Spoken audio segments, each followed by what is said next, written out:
आता एक मोठी बातमी आहे पंतप्रधान नरेंद्र मोदींच्या सुरक्षेसंदर्भातली। 19 जानेवारीला मुंबई दौऱ्यावर आलेल्या पंतप्रधान नरेंद्र मोदींची सुरक्षा भेदण्याचा प्रयत्न झाला असा धक्कादायक प्रकार समोर येतोय। पंतप्रधान नरेंद्र मोदींच्या बीकेसीत होणाऱ्या सभेपूर्वी 35 वर्षाच्या घुसखोराला सुरक्षा यंत्रणांनी ताब्यात घेतलेला आहे। रामेश्वर मिश्रा असं घुसखोरीचा प्रयत्न करणाऱ्या व्यक्तीचं नाव आहे। मिश्रा हा 13 जानेवारीला जारी करण्यात आलेल्या एनएसजीचं ओळखपत्र घालून एसपीजीचं कडं ओलांडण्याच्या प्रयत्नात होता।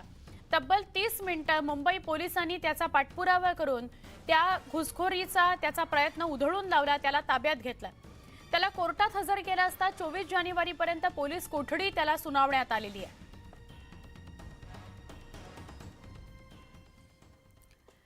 मुंबईतील गोरेगाव इथल्या पत्राचाळ घोटाळा प्रकरणात शिवसेना नेते खासदार संजय राऊत यांना ईडीनं जुलै महिन्यामध्ये अटक केली होती।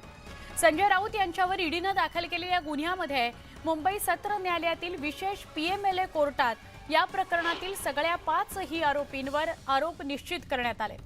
24 जानेवारीला संजय राऊत यांच्यासह या प्रकरणातील आरोपी प्रवीण राऊत, वाधवान ब्रदर्स यांच्यावर होणाऱ्या या आरोपाची निश्चिती करण्यात आली। सत्र न्यायालयात सर्व आरोपी हजर राहणार आहेत, आरोपी निश्चित केले जाणार आहेत। या प्रकरणामध्ये 100 दिवसांनंतर संजय राऊत यांना मुंबई सत्र न्यायालयातील विशेष पीएमएलए कोर्टात जामीन मिळालेला होता।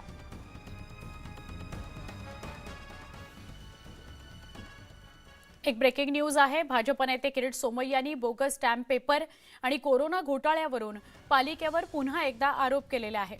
कोविड काळामध्ये रेमडेसिवीरचा काळा बाजार सुरू होता आणि लोकायुक्तांनी त्याच्या चौकशीचे आदेश दिले। त्यासाठी समिती नेमली गेली। समितीने आपल्या अहवालामध्ये घोटाळा झाल्याचं नमूद केलं, मात्र कारवाई करण्याची कोणतीही गरज नाही असंही नमूद केलं। त्यामुळे चौकशी समितीवरही प्रश्नचिन्ह निर्माण झालं असून समितीवरील सदस्यांवर कारवाई करावी अशी मागणी किरीट सोमय्यांनी केली आहे। बोगस स्टॅम्प पेपर घोटाळा आणि कोरोना काळात रेमडेसिवीरचा झालेला काळा बाजार या 2 प्रकरणांवर बोट ठेवलेला आहे किरीट सोमय्या यांनी।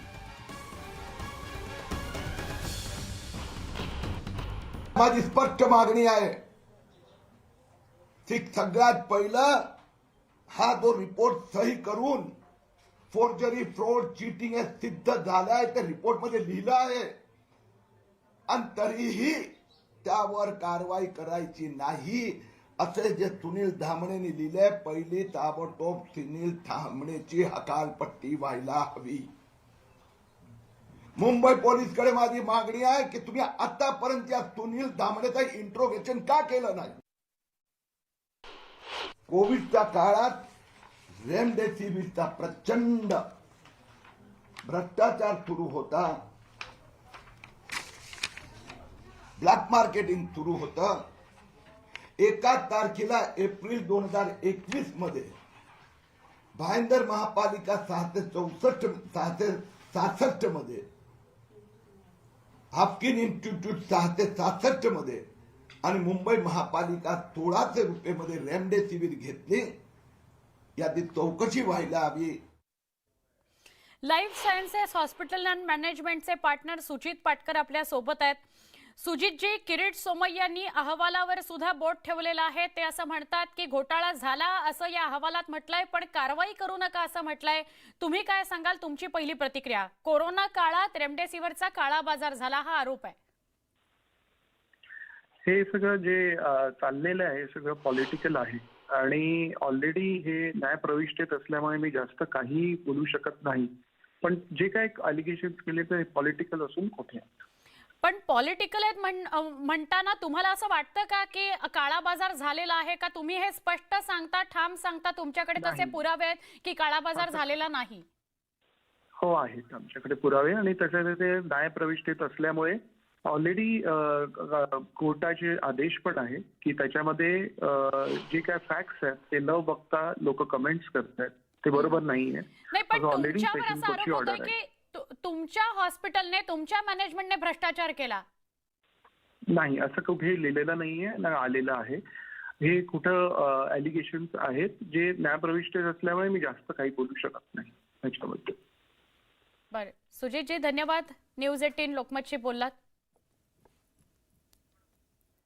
Sujit Patkar, partner life sciences hospital and management, ते असं म्हणतायत की असं कुठेही लिहिलं किंवा म्हटलं गेलेलं नाही की आमच्या कंपनीने भ्रष्टाचार केला, आमच्यावर केलेले सगळे आरोप खोटे आहेत.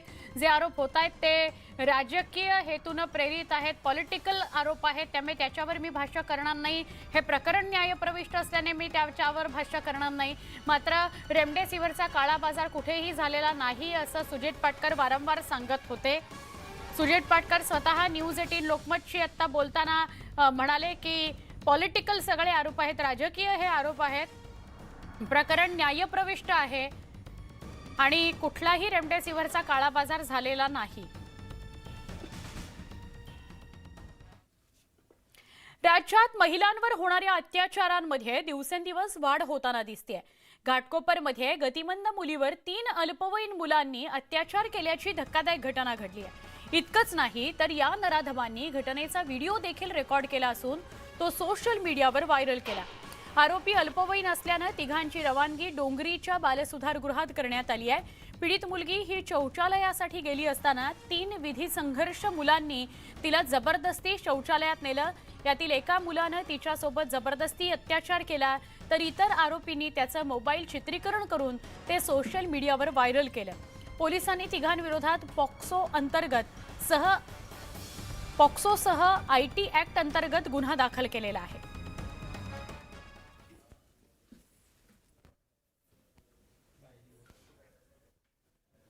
बातमी नागपुरातून आहे. धक्कादायक बातमी आहे. नागपूरच्या खापा तालुक्यातील सुरेवानी या गावात महिलेवर सामूहिक बलात्कार करून तिची हत्या केल्याची धक्कादायक घटना घडली आहे. या घटनेत 3 आरोपी सामील होते. पोलिसांनी तातडीनं तपास करत या तिन्ही आरोपींना अटक केली आहे. पोलिसांनी दिलेल्या माहितीनुसार पीडित महिला कापूस वेचण्याकरता शेतात गेली होती. पीडिता एकटी आहे असं पाहून आरोपींनी तिला मारहाण केली, तिच्यावर अत्याचार केले. इतक्यावरच आरोपी थांबले नाहीत तर कुऱ्हाडीनं वार करून तिची हत्या केली आणि त्यानंतरही तिच्यावर अत्याचार केला. या घटनेमुळे लोकांमध्ये संतापाची लाट आहे. तपासादरम्यान आम्हाला माहिती मिळाली, गुप्त माहिती, की यामध्ये आणखी 2 आरोपींचा समावेश आहे. त्यावरून आम्ही इतर 2 आरोपींना अटक केली 16 तारखेला आणि 16 तारखेलाच ज्या पीडित होत्या जखमी त्यांचा मृत्यू झाला आणि त्याबाबत आम्हाला मेडिकल सूचना प्राप्त झाली. हॉस्पिटल येथून मृत्यू झाल्याबाबत त्यावरून सदर गुन्ह्यामध्ये कलम 302 भागाची वाढ करण्यात आली. निवडणूक आयोगाची सुनावणी पुन्हा लांबणीवर पडल्यानं उद्धव ठाकरेंच्या पक्षप्रमुख पदाचं काय होणार असा सवाल उपस्थित होतोय. उद्धव ठाकरे यांच्या पक्षप्रमुख पदाची मुदत 23 जानेवारीला संपणार आहे. त्यामुळे हा प्रश्न निर्माण झालाय. शिवसेना कुणाची आणि धनुष्यबाण कुणाचा याबाबतची पुढची सुनावणी 30 जानेवारीला होतीये. तर उद्धव ठाकरे यांच्या पक्षप्रमुख पदाची मुदत त्याआधी म्हणजेच 23 जानेवारीला संपतीये. पक्षांतर्गत प्रक्रियेकरता संमती द्या किंवा मुदतवाढ द्या असं ठाकरे गटानं निवडणूक आयोगाला सांगितलं होतं. मात्र त्यावरही निर्णय झालेला नाही. त्यामुळे 23 जानेवारीला मुदत संपल्यानंतर नेमकं काय होणार हे पाहणं महत्त्वाचं असणार आहे. 23 जानेवारीला ही कायदेशीर आणि घटनात्मक आहे. आमचे तर ते पक्षप्रमुख आहेतच, ते मान्य करायला कोणाची काय कायद्याने परवानगी लागत नाही. ही कायदेशीर प्रक्रिया फक्त पूर्ण व्हायची आहे. ती कदाचित या सगळ्या निर्णयानंतर होईल. कदाचित तोपर्यंत हा निर्णय तसाच चालू राहील. पुढची बातमी. मनसे अध्यक्ष राज ठाकरे आज ठाण्यातल्या टेंभी नाका इथल्या जैन मंदिरात गेले होते. यावेळी जैन धर्मगुरू यांनी राज ठाकरेंना उद्देशून एक मोठंच विधान केलेलं आहे. तुमच्यात बाळासाहेबांची छबी दिसते. आम्हाला अखंड भारत हवा आहे. काश्मीरसह पाकिस्तानही आम्हाला हवा आहे आणि हे काम फक्त तुम्हीच करू शकता असं जैन धर्मगुरूंनी म्हटलंय. बाळासाहेबांनी जशी भूमिका बजावली तशी भूमिका तुम्ही बजावा. बाळासाहेबांसारख्या तुमच्याकडून अपेक्षा आहेत असं जैन धर्मगुरू म्हणाले.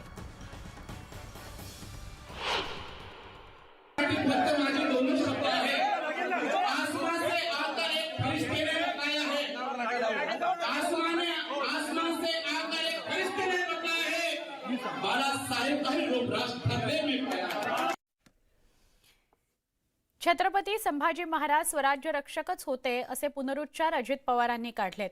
कुणीही कितीही म्हटलं तरी माफी मागणार नाही असंही अजित पवार म्हणालेत. ते सांगलीतील कार्यकर्ता मेळाव्यात बोलत होते. मध्ये बोलत असताना कधी एखादी गोष्ट घडते, परंतु आपण लगेच दुरुस्त करतो. आपल्याला जी गोष्ट पटते ती आपण लगेच तिथं यस म्हणून टाकतो. परंतु कुणी उठून सांगितलं की माफी मागा, माफी बिफी मागायला मोकळा. स्वराज्य रक्षकच आणि स्वराज्य रक्षकामध्ये सगळे येतात. दावोसमध्ये करार करणाऱ्या 3 कंपन्या महाराष्ट्रातीलच असल्याचा आरोप विरोधकांनी केला. याला सरकारकडून प्रत्युत्तर देण्यात आलं. New era clean tech solutions private limited, messrs Varad ferro alloys private limited आणि Rajuri steel and alloy India private limited या 3ही कंपन्यांच्या गुंतवणुकीवरून विरोधक शिंदे फडणवीस सरकारवर टीका करतायत. मात्र यात काहीही तथ्य नसून विरोधक राज्यातील जनतेची दिशाभूल करतायत. या 3ही कंपन्या महाराष्ट्र राज्यामध्ये होणार असून यात होणारी गुंतवणूक ही अमेरिका, इंग्लंड, इस्रायल आणि युरोपातून होणार आहे असं राज्य सरकारकडून स्पष्ट करण्यात आलंय. या कंपन्यांचे सामंजस्य करार हे दावोसमध्ये वर्ल्ड इकॉनॉमिक फोरमच्या जागतिक परिषदेत संपन्न झालेत. हे सामंजस्य करार होण्याआधी कंपन्यांसमवेत प्रोत्साहनाबाबत चर्चा सुरू होती अशी माहिती सरकारकडून देण्यात आली.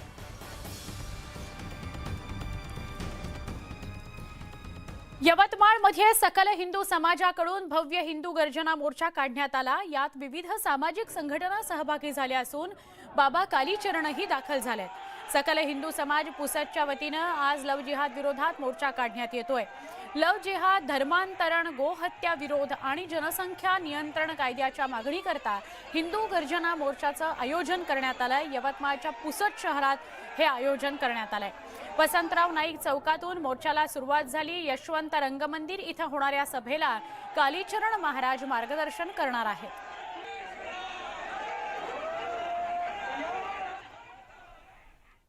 बागेश्वर धाम इथले धीरेंद्र कृष्ण आणि अनिस यांच्यातला वाद चाललेलाच आहे, सुरूच आहे. श्याम मानव यांना इतर धर्मातील अंधश्रद्धा दिसत नाहीत. हिंदू धर्मियांच्या भावना दुखावण्याचं काम ते करतात. माझं त्यांना चॅलेंज आहे, आव्हान आहे. त्यांनी इतर धर्मातील अंधश्रद्धा बाहेर काढावी. श्याम मानव यांनी बघून कुत्र देखील घाबरत नाही, मग महाराज कसे घाबरणार असं भाजप आमदार मोहन मते यांनी म्हटलंय.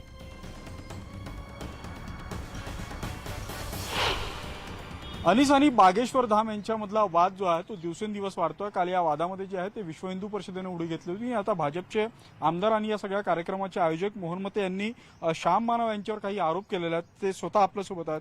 भाऊ, तुम्ही काल श्याम मानव यांच्यावर काही गंभीर आरोप केले होते. काय नेमके हे आरोप आहे आणि काय तुमची मागणी आहे? श्याम मानव हे अनिसचे सर्वा यांनी सीपीला पत्र दिलं, आंदोलन करण्याचा प्रयत्न केला.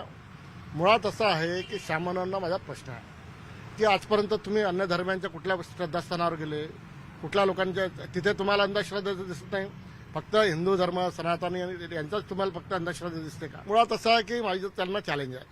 त्यांच्यात जर हिंमत आहे ना, त्यांनी अन्य श्रद्धास्थानी, अन्य धर्मांच्या श्रद्धास्थानी जावं, त्यांची अंधश्रद्धा बाहेर काढावी, तर मी त्यांना मानीन. खऱ्या अर्थानं आतापर्यंत मी अनेक लहानपणापासून त्यांचा वाचतो ऐकतो. अंधश्रद्धा निर्मूलन समितीचे श्याम मानव काय केलं, तुला कोणते दिवे लावले? मुळात असं आहे की तू सांगतो का माझ्यामुळं बागेश्वर धामचे गुरुजी पळाले. अरे ती अवकात नाही, साधं कुत्रे पळत नाहीत तुला पाहून.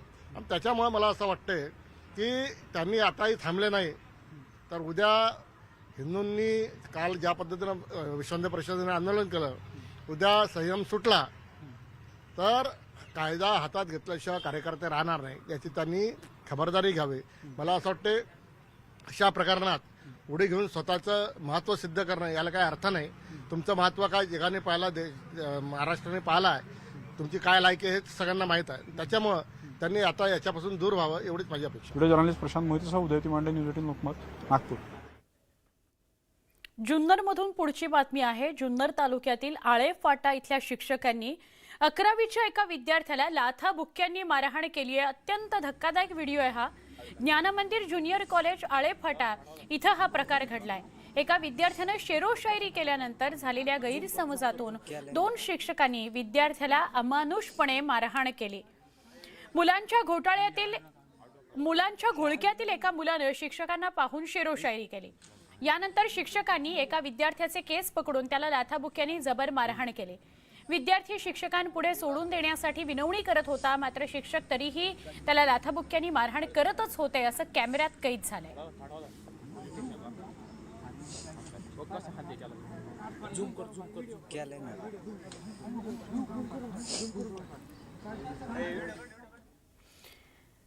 जळगाव जिल्हा परिषदेचा डिजिटल शाळांवर भर आहे, मात्र वीज बिल थकीत ठेवल्याने जळगाव जिल्ह्यातील 249 शाळांचं वीज कनेक्शन महावितरणकडून कापून टाकण्यात आलंय। त्यामुळे डिजिटल शाळांमध्ये अंधाराचं साम्राज्य निर्माण झालंय। प्रशासनाच्या भोंगळ कारभारामुळे, गलथान कारभारामुळे विद्यार्थ्यांचं भवितव्य धोक्यात आलंय। जळगाव जिल्ह्यातील 249 डिजिटल शाळांमध्ये सध्या अंधार आहे। सरकारकडून येणारी अनुदानाची रक्कम दर महिन्याला मिळत नाही। शाळांच्या एकूण खर्चाच्या तुलनेत हा निधी अत्यंत तुटपुंजा ठरतो। कधी कधी पदरमोड करून खर्च करावा लागतो। वीज नसल्याने अनेक अडचणींचा सामना करावा लागतो। अंधारात विद्यार्थ्यांना शिकवण्याकरता मोठ्या अडचणी निर्माण होत आहेत। दररोज मोबाईलचा टॉर्च म्हणून विद्यार्थ्यांना वापर करावा लागतो विद्यार्थ्यांना शिकवण्याकरता, असं शिक्षक म्हणतायत। त्यांनी अशी खूप वेगवेगळ्या प्रकारची तक्रार केलेली आहे।